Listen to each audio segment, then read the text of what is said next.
Travailler en famille, c'est un peu comme naviguer sur le même bateau. Il faut définir qui tient la barre, qui hisse la voile et garder le cap. Quand chacun a trouvé sa place à bord, le voyage devient une aventure extraordinaire.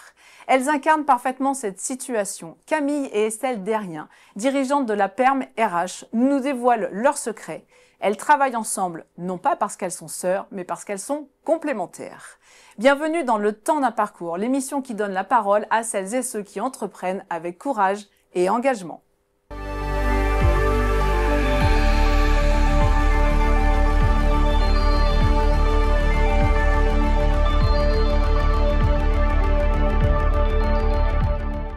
Estelle et Camille, bonjour. Bonjour. Bienvenue sur le plateau du Temps d'un parcours.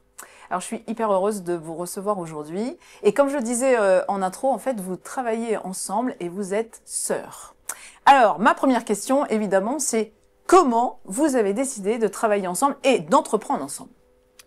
Alors, la décision de travailler ensemble est venue, bon, je dirais d'Estelle, mais parce qu'à un moment donné, moi, dans ma vie professionnelle, je venais de reprendre mes études, j'avais un petit creux. Et du coup, elle avait besoin de quelqu'un et je suis venue la rejoindre pour quelques mois dans l'entreprise dans laquelle elle travaillait parce qu'elle avait besoin d'être accompagnée. T'avais besoin d'aide, c'est ça. Voilà. Et finalement, je suis restée 5 ans. Donc, de quelques mois à 5 ans. C'est ça. Ok. C'était plutôt bien alors du coup. Ça s'est bien passé. Ok. Et c'est justement pour cette raison que on a choisi ensuite d'entreprendre ensemble, parce que quand notre parcours dans l'entreprise s'est terminé, en fait, on a eu envie de continuer à travailler ensemble et pouvoir garder cette collaboration qu'on n'aurait pas pu avoir ailleurs finalement. D'accord. Alors, tu parles de collaboration en continuant en entreprenant, mais j'imagine que la collaboration est différente quand on est salarié d'une entreprise et quand on est en train de créer son entreprise, quand on a créé son entreprise et qu'on est entrepreneur. C'est vrai que dans notre mode de fonctionnement, ça tombe pas sous le sens. Ça me paraît évident parce que je sais comment on travaille. Ouais. Mais c'est vrai que dans la manière qu'on avait de travailler ensemble en tant que salarié, finalement, il n'y a pas tellement de différence avec ce qu'on fait aujourd'hui en tant qu'entrepreneur. D'accord. Vous avez réussi à transposer en fait. Oui, on avait cette chance. On avait cette chance de... Moi, j'avais un métier qui me permettait d'être entrepreneur en étant salarié. Donc, de pouvoir avoir des idées et de me dire, tiens, j'adorerais mettre ça en place. Donc, j'y vais. Camille, soutiens-moi.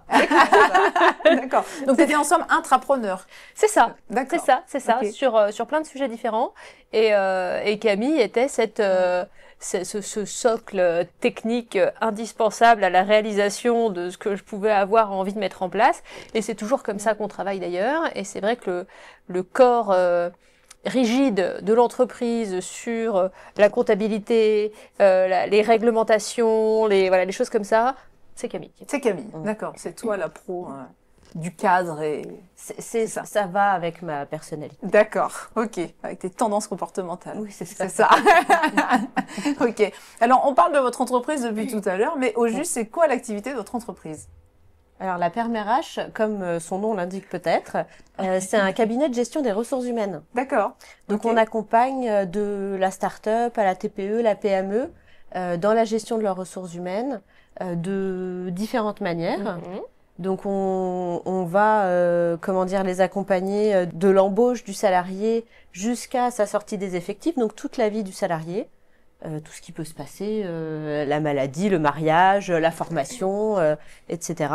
Tout le parcours en fait. Exactement. D'accord. Toute la gestion opérationnelle du quotidien, tout ce dont un dirigeant d'entreprise veut pouvoir se décharger et qui veut pouvoir laisser entre des mains de personnes qui sait avoir les compétences et les connaissances pour faire en sorte que ce soit clair, simple, rapide.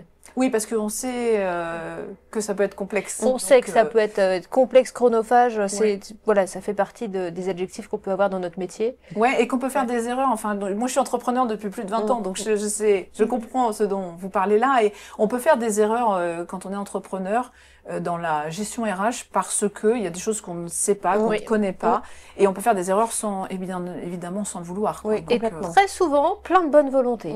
Oui, bien sûr. Il y a seulement 3 entreprises sur 10 qui sont en conformité avec les règles légales et conventionnelles. Ça m'étonne pas. Donc ça fait partie de ce qu'on fait beaucoup. On travaille sur la conformité légale des entreprises. Et bien souvent, on a des employeurs qui font des choses super, mais pas dans les règles. Ah oui.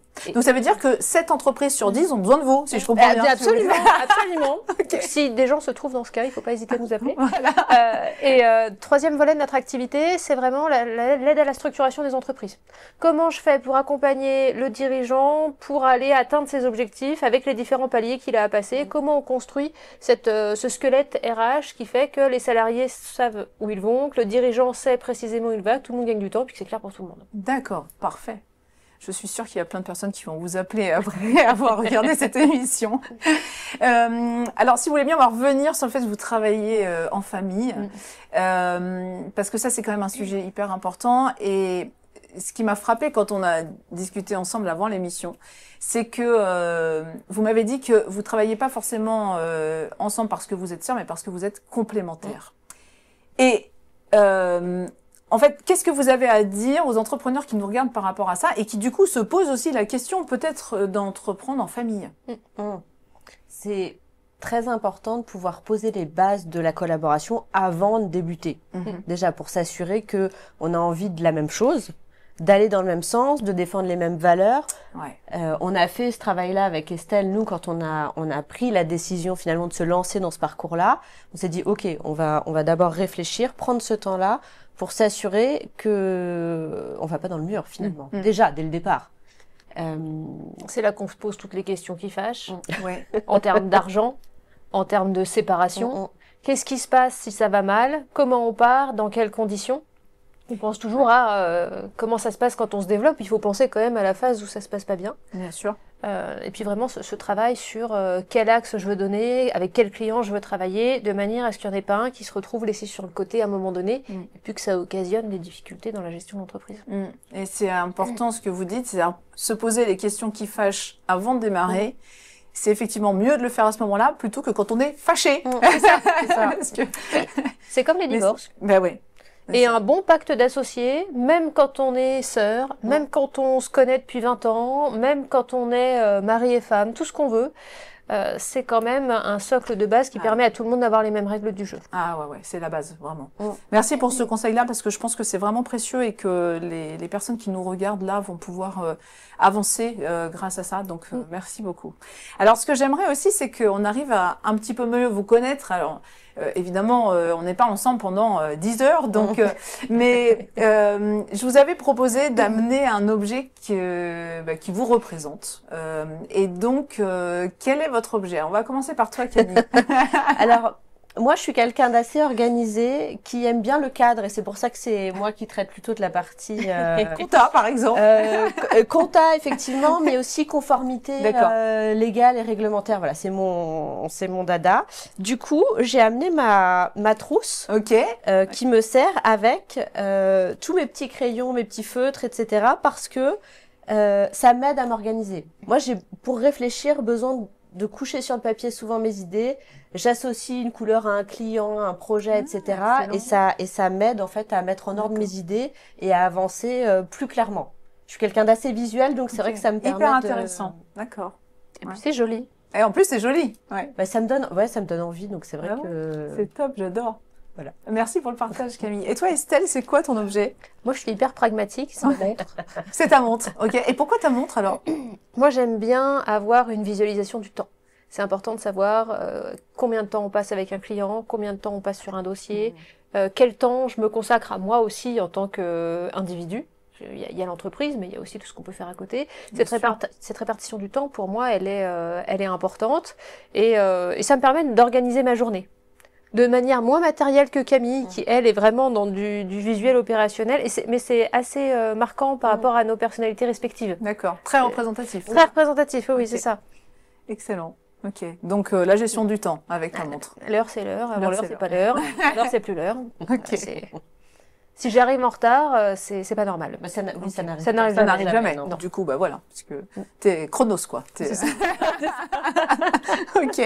Et autre chose pour mieux vous connaître aussi, est-ce que vous avez un mantra, chacune d'entre vous, est-ce que vous avez un mantra ou une phrase, quelque chose que vous répétez, que vous aimez? Alors moi, j'aime bien me dire qu'on n'est jamais à l'abri d'une bonne surprise. J'adore. C'est ça. Donc il faut essayer, il faut tenter des choses. Ça marche pas. mais au pire, ça marche. Ouais, Donc, c'est ça. Et avec l'entrepreneuriat, c'est vraiment quelque chose que j'essaie de garder avec moi parce qu'il y a voilà, un tas de challenges qui se présentent à nous. Tout à fait. Parfois, ça fait un petit peu peur. Mais voilà, on n'est pas à l'abri d'une bonne surprise, donc on essaye et puis on voit ce que ça donne. Je la garde celle-là, j'aime beaucoup. Merci Camille. Et toi Estelle, est-ce qu'il y a une phrase, un mantra pour oui, toi? alors plus connu, quand il y a un doute, il n'y a pas de doute. Ouais. Et c'est vrai que ça, au niveau professionnel, moi j'aime avoir des dossiers qui sont bordés.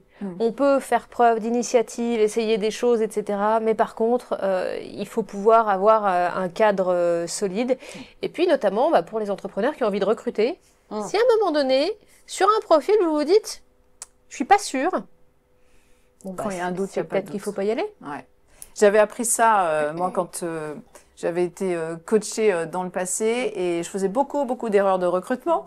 Et on m'avait dit, quand il y a un doute, il n'y a pas de doute. Et ça, vraiment, je le garde tout le temps. Ouais. Dès qu'il y a l'ombre d'un doute, je me répète, quand il y a un doute, il n'y a pas de doute. Donc, merci pour ce partage parce que c'est tellement précieux, vraiment.